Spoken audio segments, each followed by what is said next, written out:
Hello out there in Radio Land. We are live with Sasha or Lynn Morris, and we're presenting her book. And let me get our camera going here so that we're showing up. There we are. Now Hi, we're Amy. there. So I'm here with Lynn Morris, and this is her new book, and it is The Circus: Media, Politics, and Power in the Era of Trump. And I've known Lynn for a long time, so it's good to be able to interview you live. And her credentials are she studies the interplay between media, politics, and power in contemporary geopolitical systems.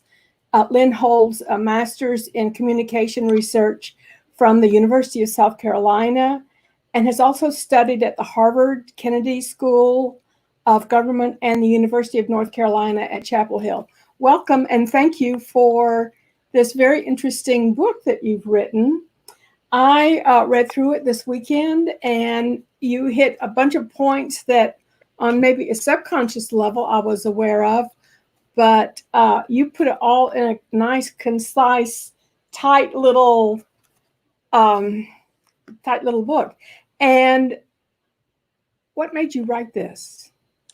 Well, I was really interested in the public dialogue and what's happening in the public conversation in the United States. And my feeling was that I don't think we really understand the narrative very well. The narrative is so divergent from where we need to be and what social science says about what's happening with regard to our emotional reactions to the media. And so I wanted to dig into that a little bit and think more about how we can actually get the narrative going in a positive way. Well, do you think we've ever been able to process it, or is this just some sort of new dysfunction that we've stumbled into? No, we've always done that. In my book, I talk about something called the in-group out-group phenomenon, or what researchers call convex perception, which means that if you look at the world surrounded by symbols, we're all trying to make meaning out of random stuff. Then you have the idea of how do we assemble that meaning for ourselves. And one theory is we want to belong, we want to be in an in group. And because of that, we tend to categorize the group on the other side.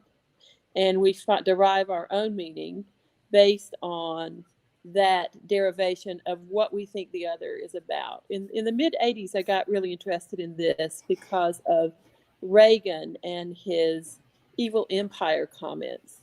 And I did one of the first large based media studies relating to stereotyping and media reporter preparedness. And I looked at how do we derive our understandings of what does our culture really mean, what do governments really mean to us, and how do we make sense out of those random bits of knowledge.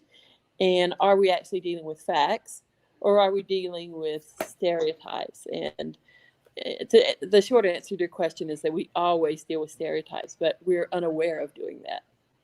Yeah, you start off the book on stereotypes and the phenomenal success the current president has had in using short epithets to diminish or embellish people that he's for or against at the time, whatever the problem du jour is. And a lot of those epithets are full of dog whistles for not our better angels at all. And my husband talks about this a lot, the tribalism that we're all functioning under, more or less. Right. So on the epithets that he uses, you start off the book talking about that. What Have we had a president that's done that before? I don't think To such a degree? No, not publicly. And, I think what's happening here is if you look at epithets as a way of, it's like a shortcut to it's sort of the fast track to stereotyping, right? You have Crooked Hillary or Sleepy Joe or whatever. You can name all of them off the top of your head. And what that does is that allows certain people who maybe don't know that much about what's really going on, who are looking for someone to identify with. You talked about Dr. Johnson and his interest in tribalism. It's kind of the way that you create a tribe is saying, okay, well, we're, the Jets, and you can be, the other group. And so I think that we've never had a president who's really done that publicly like this. But we've also never had a media environment like this where it meant anything. Nixon did it. Johnson did it. Lots of other presidents did it, but they didn't do it in a way that was so instantaneous. So, our interview here, you'd been working on this subject for a long time. From your perspective, as someone who studies media, who's deeply interested in media, what got you started on this, and what do you hope we're going to get out of this? Right. Well, in the mid '80s, I was at University of South Carolina, and I had the opportunity to study with two great social scientists, one of whom was named Rick Lowndes Stevens, who he basically did training for media reporters at the Pentagon and for public information officers for the military. And he studied things like the discussion of economics in the news and that sort of thing. And then my other mentor was a man named Robert Jones, who basically was the founder of political polling, exit polling for newspapers in the United States. He founded something called the Minnesota Poll, which was really the start of the interplay between media and public opinion research in this country. And so I got really interested because in the early '80s, during the height of the sort of glasnost period related to the Soviet Union, there was lots of popular media that stereotyped the Russians. There were movies like, Rocky, where where they fight in Russia. There was a James Bond film that dealt with the Russians, and the Russians were always depicted in a certain way. And it was just at a time where we were just getting the opportunity to actually connect with the Soviets on a personal basis. There was something called the Space Bridge, which happened in the mid '80s that I was invited to attend, where they invited U.S. journalists to talk face to face with Russian journalists via satellite. There was a very popular commentator named Vladimir Posner, who was a good friend and colleague of Gorbachev at that time. And there was just a lot of interest in the Russians, but also a lot of misinformation. So I got interested in answering or looking at the question. I think we never really answer these questions. How do we define what a culture is? And how do we make sense of what we really know about it? And so what I did is I designed 4, I called them sectors: culture, history, politics, and geography. And then I went to foreign news editors at places like the New York Times and the Washington Post, and I went to researchers at think tanks like the NYU Center for Law, Media, War, Peace, and the News Media, and the Carter Center at Emory. And I asked the top researchers there, what do you think is important to know about a culture? And so I whittled all that down and designed a survey that looked at basic cultural knowledge about the Soviet Union in those 4 areas. And I gave that survey to about 500 in total beginning reporters at major news outlets in the United States, because these were people who were covering the Soviet Union, but the basic understanding of their knowledge didn't really line up with what a basic understanding for a reporter should be with regard to that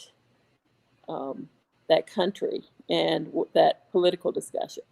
So my theory was by improving reporter engagement, greater understanding of the issues, that in turn improves public engagement, the public becomes more informed, and they're able to make more accurate understandings of what's going on, as opposed to just stereotypical knee-jerk reaction. In that Rocky film, Dolph Lundgren, I don't know if you remember him, he played the evil Russian, and we had these stereotypes that people began to, or people really do believe. Stereotyping is just a shortcut for people who, for whatever reason, don't understand what's really going on.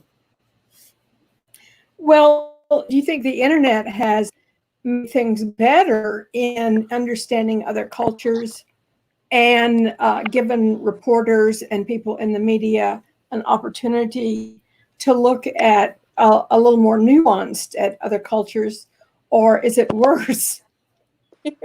Well, I love this joke that I saw a few weeks ago that started the COVID-19 epidemic.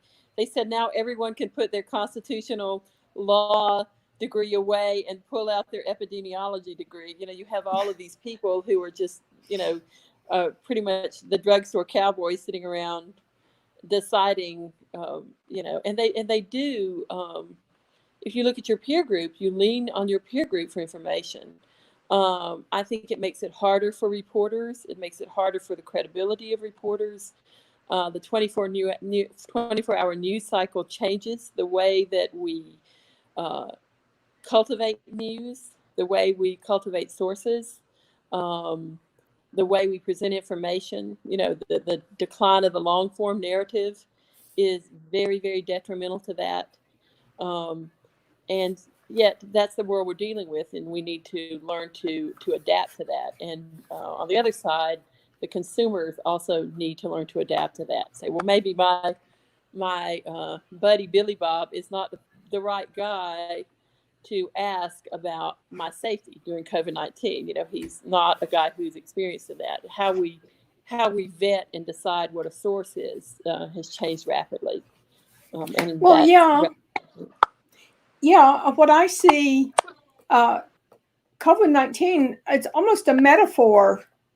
The way people react to it, it's almost a metaphor, or it is a metaphor for the bigger issues happening. And it seems like we're in parallel universes. And some people are choosing to indulge in magical thinking about this versus the facts that science and medical communities bring to this. And that's very perplexing to me, that the level of myopic blind trust that's going on.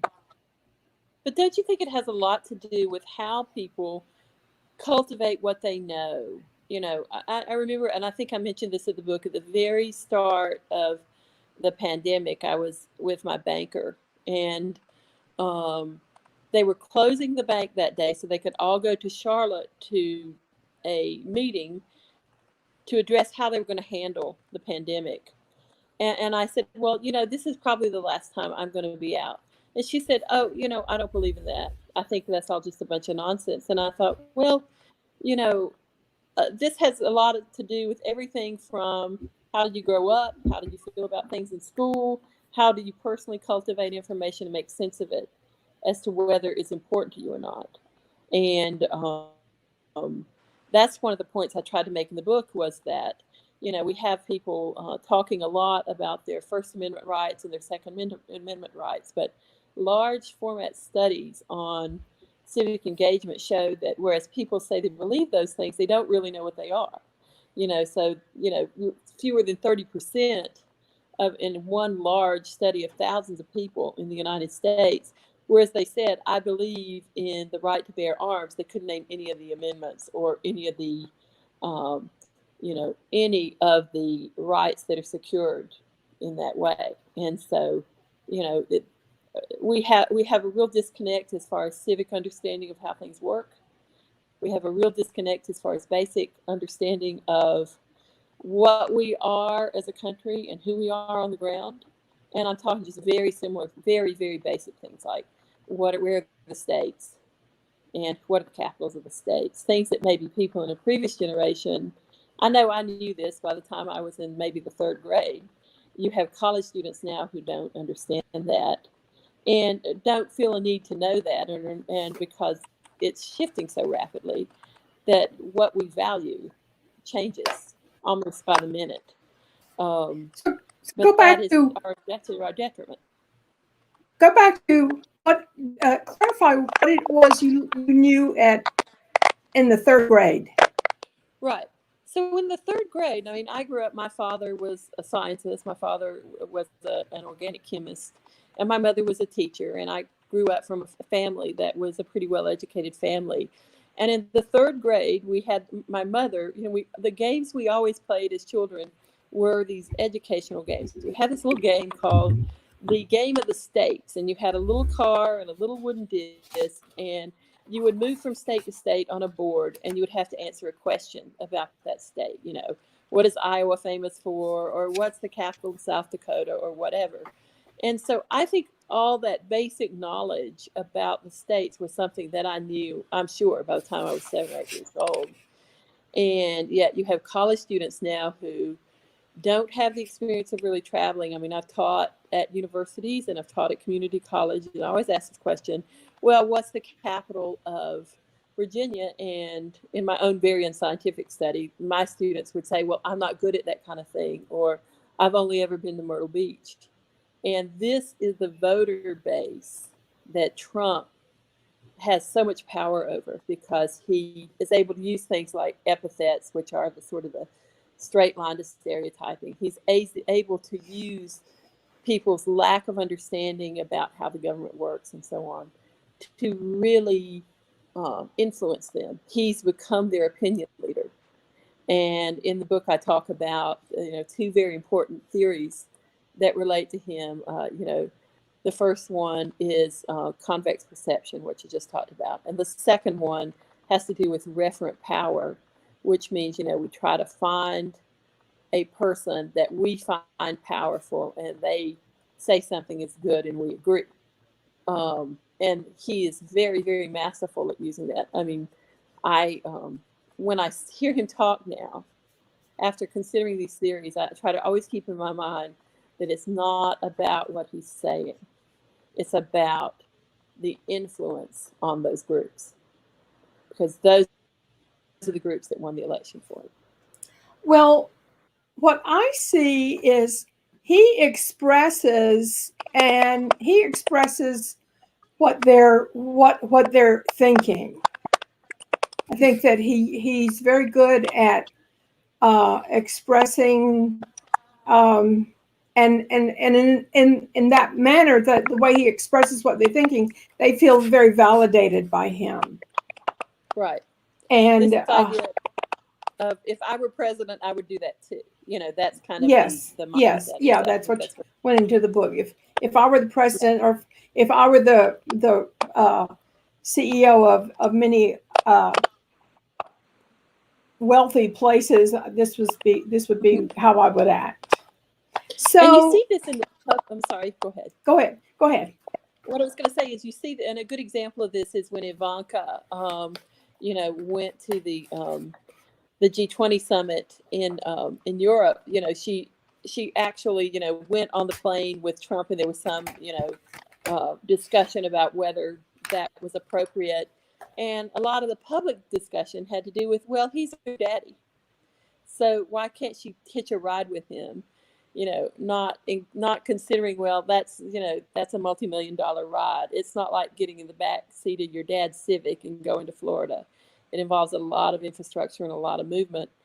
But again, it's how you make sense of meaning, and how you what inferences you draw from those things. Well, your book, which is a parallel universe. Yeah. Go ahead. Yeah, your book I can tell that you've done a lot of thinking about this, and but in the beginning, you get into just something that was happening last month. So it's kind of magical that you were able to type that in with your book. And so I know generally publishing takes a long time. So how'd you do that? Well, I like you said, I've thought about this a lot, and I've spoken about this topic a lot in places like the UN and in Europe at Copenhagen and other places. But publishing has changed a lot. I have a book agent and am working on other projects with an agent. But the time for this book is now, and it's not perfect. It's not a perfect process. I wrote it pretty quickly. The theories I've worked on for a long time, and some of those chapters I've studied pretty extensively.